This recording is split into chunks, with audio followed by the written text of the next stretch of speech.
This is a production of Florida State University. Hello and welcome to another edition of FSU Headlines. I'm your host, Dennis Schnitker. We're coming to you from our studio on the campus of Florida State University. The Florida State football team organized a display of solidarity recently as they held a player-led walk of unity with the Florida State and Tallahassee communities. The game plan? To raise awareness about the serious issues facing the nation and how to be a part of the solution. Here's our story.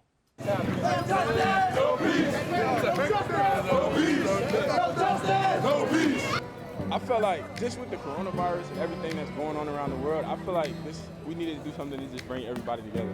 I learned that I actually do have a voice. I didn't know I had a voice, but just seeing how many people showed up and supported us, it's amazing. As a team, people are starting to use their platforms because this event today is not my event. It's all Corey Durden's idea. So it's been very confusing, very tiring, very revolutionary, very inspiring. So it's just a lot of mixed emotions. Black Lives Matter! Black Lives Matter! Black Lives Matter! Black Lives Matter! Black Lives Matter! Times are changing in America, and the country's just, it's a different time right now. It's just so tough with everything that's going on. And I have a child. I just had a child, and it's like, it's scary. How am I supposed to raise my child and what's going on in the world right now? We all have to stand for something, and this is something that we've all stood for. You know, justice is justice, right is right and wrong is wrong, no matter what creed, color, or wherever you grew up from. So it's just one thing that we all decided to do.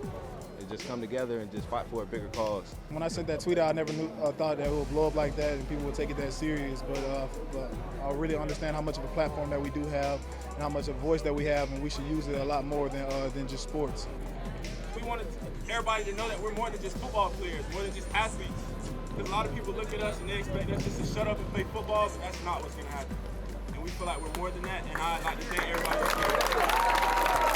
Well said, and we could not be more proud of those young men and women. The Walk of Unity began at the Unconquered statue on Langford Green and ended at the State Capitol building. Well, as you saw there, FSU teamwork was on full display for the Tallahassee and surrounding areas, and it's that unity that made Florida State Athletics Director David Coburn so proud of the student athletes at FSU. He praised their efforts during a recent FSU Board of Trustees meeting. I want to tell you that Coach just finished a closed team meeting with the football team. I'm told the dialogue was open and very candid and that it went well. So I believe we're moving on there. I also want to talk to you about a Zoom conversation I had last night with about 75 student athletes to discuss Mr. Floyd's death and other similar incidents here in Tallahassee and across the country. It was interesting, it was educational and emotional, but they were open and candid with all of us. Their emotions ran the gamut that you would expect. They're angry, they're hurt, they're frustrated, they're concerned, and some of them are just scared. They had a number of good ideas about what we can do in athletics to help. We had a second-year law student talk about voting. We had a young woman suggest a mixed-race buddy system to help them understand each other better.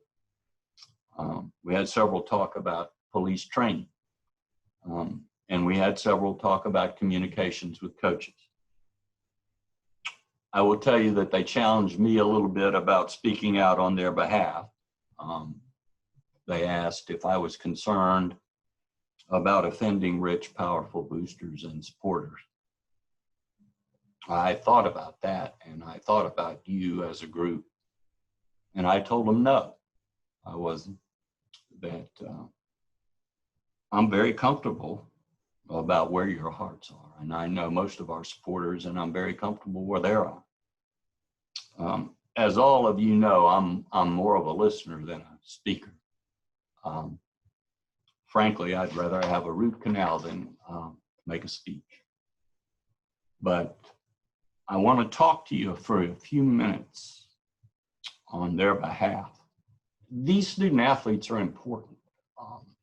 They're important to me. I know they're important to you. They're why we do what we do. They're important because they represent our future as well as the current situation. Athletics is more than a mirror in which we see the reflection of society as it is, the good and the bad. It's also the lens through which we see society as it could and should be. Athletics is where we see young men and women of all races and nationalities competing with each other, cooperating with each other, knocking each other down, helping each other up, screaming at each other one minute, leaping into each other's arms in sheer joy the next. You and I see all these things in athletics, but more importantly, our children and our grandchildren see them.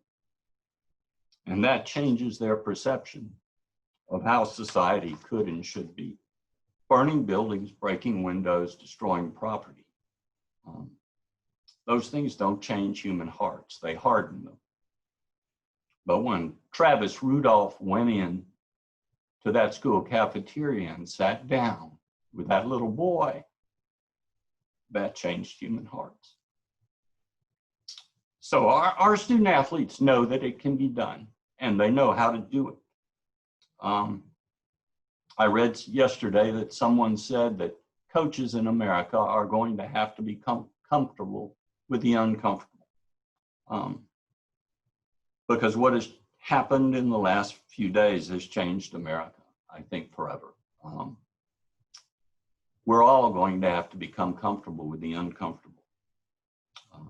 So when that happens here, when student athletes speak up, and they're going to speak up all over America, we're going to see and hear things from athletes that will make all of us uncomfortable. And when it happens here at Florida State, I ask that you not be upset, that you be understanding, that you not be angry, but that you be supportive. These student athletes are determined to help change things. And we in the Florida State administration and athletics, all our coaches, our staff, everyone are determined to help them and to help them make real sustainable change happen, because this absolutely has to stop.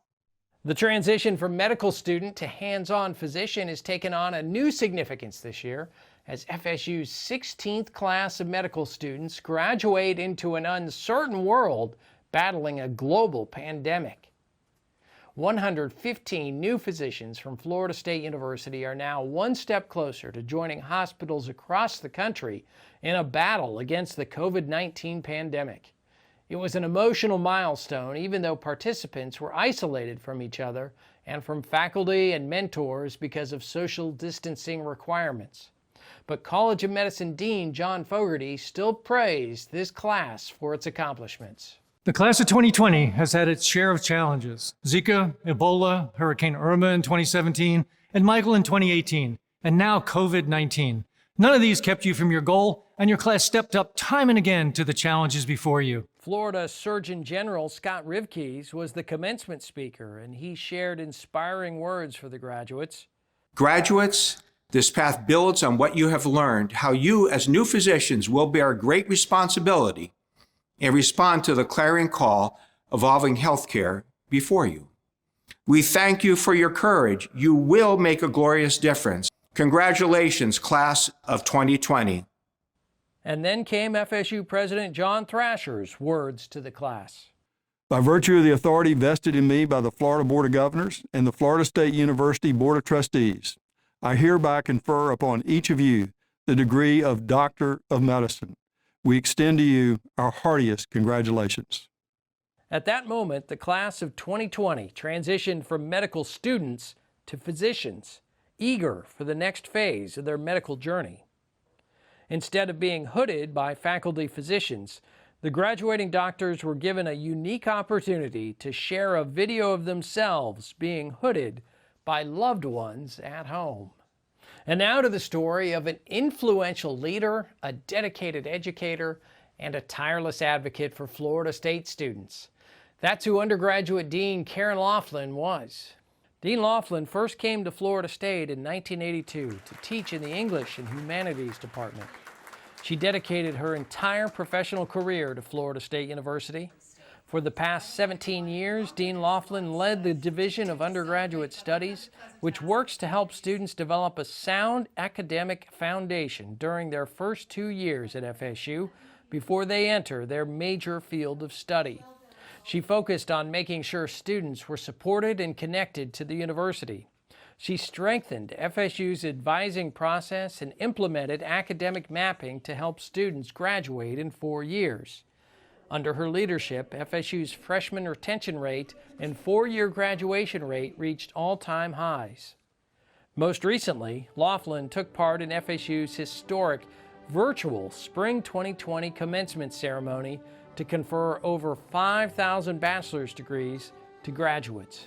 Mr. President, I have the honor, on behalf of the faculty of Florida State University, to present these candidates for the degrees of Bachelor of Arts, Bachelor of Fine Arts, Bachelor of Music Education, Bachelor of Science in Nursing, and Bachelor of Social Work. Thank you, Dean Laughlin. It was Laughlin's final message to students before she sadly passed at age 70. To honor Dean Laughlin and all she's done for FSU, the university is creating a special scholarship in her name and a stained glass piece highlighting her accomplishments. Following in her footsteps, FSU's Assistant Provost Joe O'Shea will succeed Laughlin as the Dean of Undergraduate Studies. The new dean says the best way he knows to honor Laughlin is to continue being a staunch spokesperson for every undergraduate student at Florida State in the years to come. Dean Karen Laughlin, you will be missed.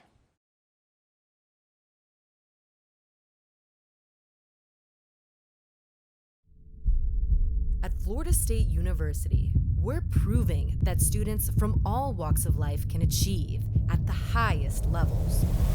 We're proving that intellect, creativity, service, and daring matter. We're proving the next generation can do more than dream of a better world. They can make it happen. We are Florida State University. When you buy a Florida State University license plate, you're not just showing your school spirit. You're supporting students like us. In the lab, in the classroom, and in the library. Putting this tag on your vehicle helps Florida State students achieve their dreams. So show your pride. Purchase an FSU license plate today.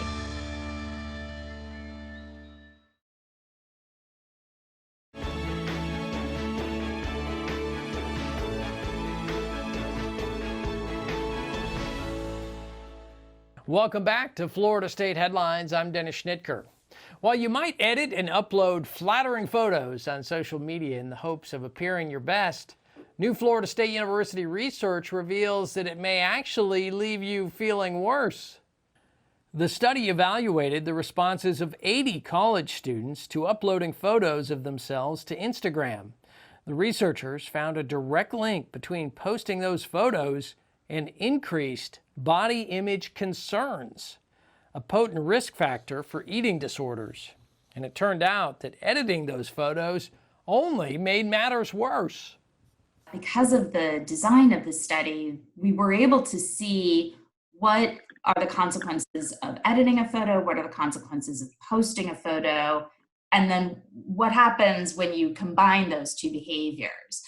And it turns out that posting alone appears to be a risky behavior, that just putting a photo out there on social media for your peers to like, comment on, or not seemed to be something that was increasing people's concerns about weight and shape, their urges to restrict their food intake, to exercise more, and their anxiety. Meteorologist in the making here at Florida State University is already making waves in forecasting, receiving the National Oceanic and Atmospheric Administration's prestigious Hollings Scholarship.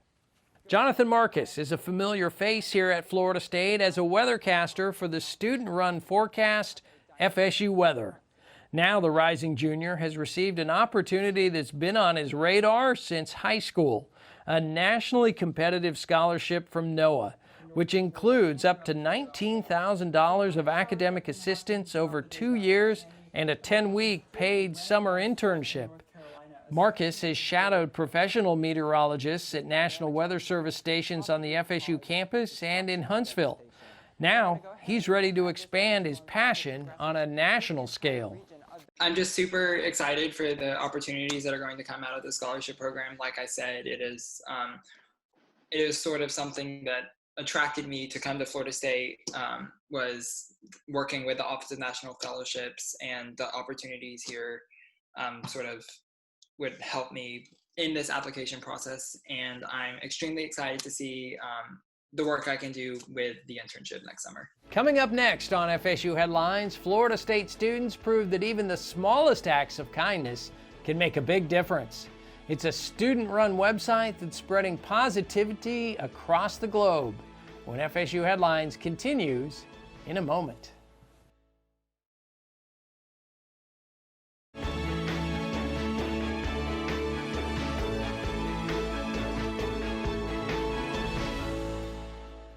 Welcome back to Florida State Headlines. I'm Dennis Schnitker. If you've embraced more at-home activities like cooking or meditation, or tried to pick up a new skill in your downtime, here's your next challenge: chemistry. Florida State scientists show you the wonders of chemistry using everyday household items. Working with so-called glowy things in lab is one of the best parts about doing research in the Nienhaus lab. But recently, with the global pandemic, we've shifted our focus to glowy things at home and are excited to teach you how to do that as well. Here, we'll show you how to make a simple fluorimeter out of a small box or shoebox. To start off with the fluorimeter, first you'll need your box, something to cut the box, a sample container, and some black duct tape to cover any holes or openings in the box. First, we're going to make our excitation slit. You're going to want this slit to be about the width of the sample container at a point on the box where you'll be able to excite the sample. Next, you're going to want to make the emission slit. This one is going to be 90 degrees from your excitation slit, and you're probably going to want to cut it a little bit bigger so you can see the emission with your eye. Make sure you're careful with the box cutter, and also if there's any holes or openings in the box, you can make sure to cover those with black duct tape. At this point, the inside of your box should look something like this. The basic premise is this: the light source, a black lamp or white LED from your phone, will excite your sample. You can then observe the emission from the other slit. As you can see in the emission slit shown here, you get a nice green glowing emission from our sample. We're actually using highlighter ink just in water, made from a highlighter dipped in water. And we're using a vial, but you can easily use something like a shot glass or even a small glass. One optional addition to our shoebox fluorimeter is a diffraction grating. Here, we've just attached a wedge from a DVD or a CD to a pen, allowing the diffraction grating to rotate. If you sit it in front of the slit and rotate, you should be able to see the diffraction of the white light source, here appearing like a rainbow. Once you've made your highlighter ink sample, go ahead and place it in your shoebox fluorimeter. Again, as we discussed earlier, you should see a nice bright green glowing fluorescence from the emission slit. Another potential addition uses homemade filters. In spectroscopy, filters are important as they allow us to filter out some wavelengths and transmit others. These filters can be made using colored cellophane sheets and index cards or business cards. When the blue filter is placed in front of the excitation slit, the blue light, which is relatively high in energy, can be transmitted and then absorbed by our sample, resulting in the green fluorescence still being observed. However, when the red filter is used, only red light is transmitted, which is not high enough in energy to excite the ink sample, so we don't see any green emission.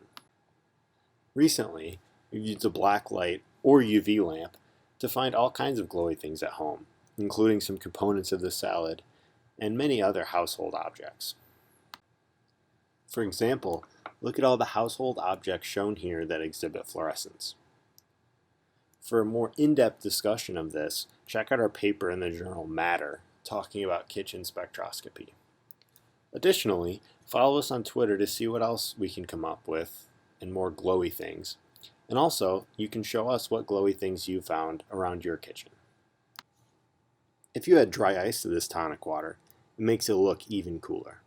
You might be surprised by some things in the kitchen that fluoresce, including things like peppers or even your running shoes. In the image on the bottom right, we've taken some regular glowy things from the kitchen and added them to samples from our lab that glow. As you can see, there's not really that big of a difference. You can find images like this on our Twitter, and if you find anything at your home that glows or in your kitchen, feel free to send it to us as well. The Florida State University Museum of Fine Arts is one of the largest academic art museums in the Big Bend, and it's known for its unique way of thinking differently about the arts. Normally, MOFA visitors can explore 9,000 square feet of exhibition space and a permanent collection of over 6,000 objects. Now, art lovers can make virtual trips to the museum through a new MOFA at Home initiative. The website offers a selection of options for isolation-friendly entertainment, including deep dives in its collections, suggestions for public art walking tours in the Tallahassee area, and arts and crafts projects. MOFA at Home, I think, is really just a reimagining of the way that we can interact with our visitors remotely and have them have a kind of stress-free educational experience that's grounded in the arts. And so we're kind of tackling that in several different ways by encouraging people to see art outside, to make their own creations inside, and hopefully to learn something while they're doing that. You can explore new digital content from the Florida State Museum of Fine Arts at mofa.fsu.edu or on Instagram at FSUMofa. Acts of kindness can be contagious. Around the world, people are stepping up to help those in need. And 2 FSU medical students wanted to prove that positivity is spreading.